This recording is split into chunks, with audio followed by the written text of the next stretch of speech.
안녕하세요. 같이 영화 보는 남자 엉쭈입니다. 오늘 같이 볼 영화는 귀향입니다. 불과 15살에 일본군에 의해 강제로 끌려간 소녀들이 위안부로서 처참한 삶을 살게 됩니다. 지옥 속에서 끝까지 살아남은 소녀들은 과연 무사히 고향 그리고 가족의 품으로 돌아갈 수 있을까요? 아직도 그 한이 가시지 않은 참혹한 과거의 역사를 되짚어본 영화 귀향입니다. 혼자만 돌아왔대. 집에 가자.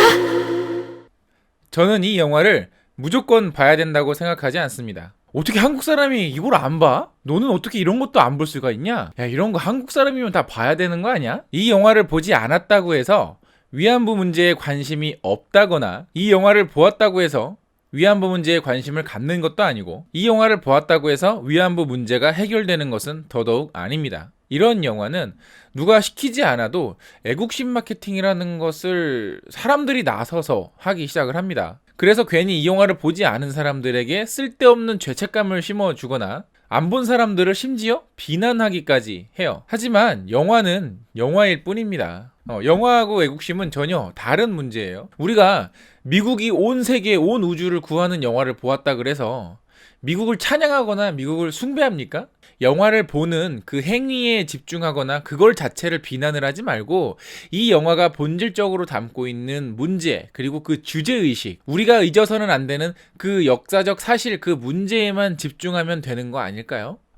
앞에서도 말씀을 드렸지만 영화를 보았다고 해서 위안부 문제가 해결되거나 우리가 그렇게 굴욕적인 협상을 했던 것이 사라지는 것은 아닙니다. 사실은요, 이 영화를 보지 않는 분들 중에서도 이 문제를 해결하기 위해 정말 보이지 않는 곳에서 정말 많은 노력들을 하고 계시는 분들이 계세요. 우리도 마찬가지입니다. 우리도 우리가 할 수 있는 선에서 문제들을 해결할 수 있는 방법에 조금이라도 도움이 될 수가 있으면 하시면 되는 거예요. 각자의 자리에서 각자가 할 수 있는 만큼. 그러니까 제 말의 결론은 영화는 영화일 뿐이라는 거예요.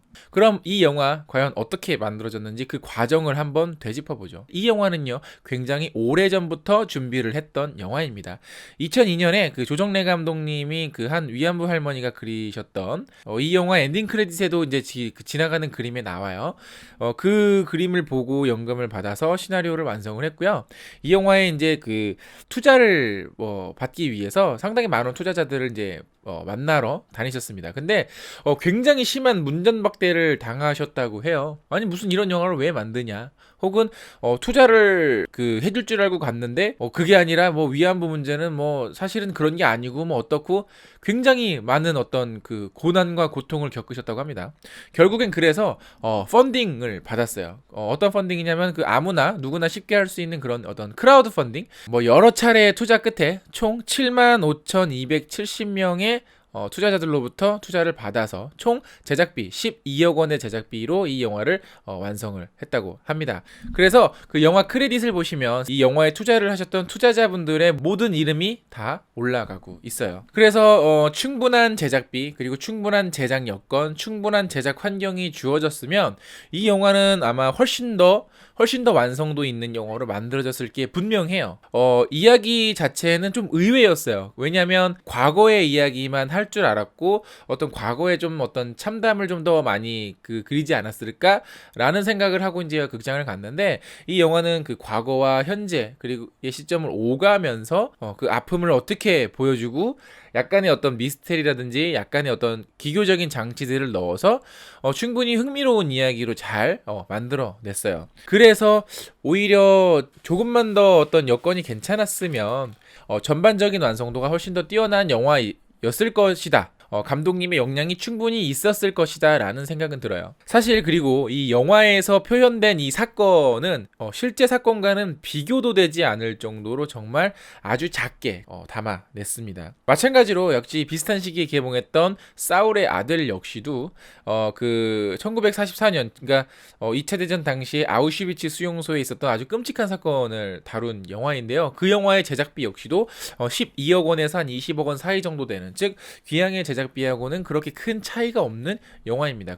물론 비교를 한다는 것 자체가 조금 무의미할 수는 있어요. 환경이 뭐 충분히 다르고 여러 가지 어떤 여건들이 다르니까. 그러나 어떤 제작비의 문제보다는 이 감독이 이 영화, 즉 이 위안부 사건을 누구나 누구나 보고 어떤 아픔을 같이 공유하고 어떤 문제의식을 느꼈으면 좋겠다라는 의도 때문에 굉장히 수위도 많이 낮추고 여러 가지 표현력 자체도 굉장히 절제해서 보여주고 있습니다. 하지만 그럼에도 불구하고요, 촬영 현장은 굉장히 고통스러운 나날들의 연속이었다고 해요. 그래서 이제 촬영 현장에는 항상 그 심리치료사 분이 계셔서 어떤 배우들의 멘탈 상태를 이제 항상 점검하고 상담해주고 치료해주면서 영화를 계속해서 촬영을 해 나갔고요. 그 일본군이 소녀들을 불에 태우는 아주 끔찍한 장면이 있습니다. 물론 이제 모형을 태운 거고 뭐 그렇긴 하지만 영화를 찍는 그 현장 그 있었던 스태프들 모두가 굉장히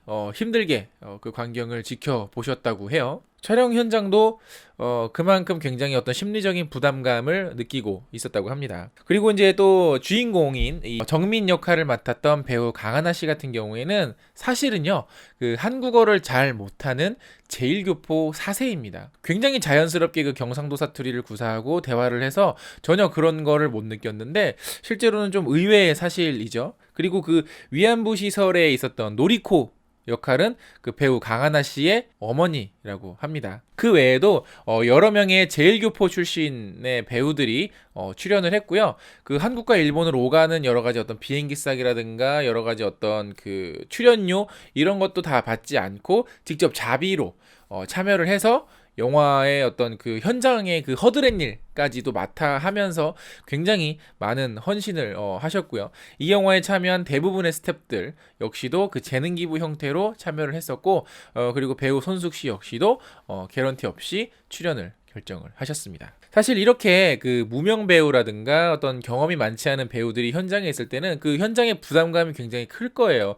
왜냐하면 NG를 내고 또 NG를 내면 촬영 시간이 길어지고 촬영 시간이 또 길어지면 그만큼 제작비가 늘어나게 돼 있거든요. 그 부담감을 조금이라도 덜기 위해서 한 4개월 정도 촬영 이전에 계속해서 연기 지도를 하면서 어떤 현장에서 해야 될 실수를 좀 많이 최소화 했다고 해요. 아무래도 시민들이 조금씩 돈을 보탰기 때문에 그 돈을 허투루 쓰기가 굉장히 어려웠겠죠. 그리고 일본군 악역을 맡아서 굉장히 인상적인 연기를 선보였던 임성철 씨, 사실 그분의 할머님이 그 김구 선생님의 먼 친척 이라고 하십니다.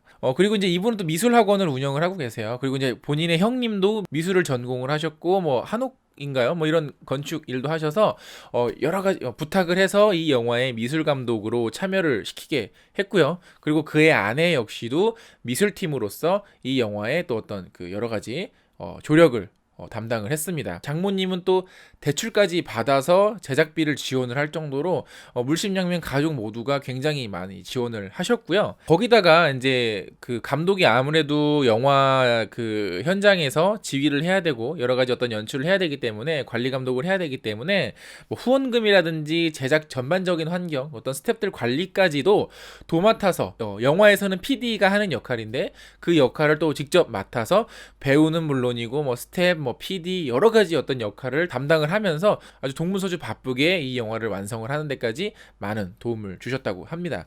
그래서 이 촬영 중에 쿠싱 증후군이라고 하는 희귀병에 걸리셨고요. 그래서 영화를 보시면 좀 얼굴이 많이 부어있는 모습을 받을 수가 있어요. 이제 그 모습 자체가 이제 영화 속에서는 약간 더 무서운 모습으로 묘사를 하는데 그게 그냥 뭐 분장이나 어떤 그분의 원래 모습이 아니라 이 병 때문에 부작용으로 생긴 모습을 담았고요. 영화 촬영이 다 완료가 돼서야 무사히 치료를 받을 수 있었다고 합니다. 그래서 그래서 그 조정래 감독님은 임성철 씨의 목숨값으로 만든 영화다. 저는 이런 나도 나이 먹었나 이렇게 조정래 감독님은 임성철 씨의 목숨값으로 만든 영화다 라는 말로써 감사함을 표시했다고 합니다. 상영 전만 하더라도요, 그 너무너무 적게 잡힌 상영관 개수 때문에 많은 관객들이 분노했었죠. 그래서 많은 분들이 예매를 하시고 또 직접 관람도 하시고 그리고 극장에 스크린 수를 늘려달라고 계속해서 요청을 하셔서 처음 시작은 44개의 극장으로 시작을 했지만 지금은 총 540개관이 넘는 극장에서 개봉을 했고요. 끝까지 상영을 하지 않고 계속 간만 봤던 CGV 역시도 영화 상영을 하고 있습니다.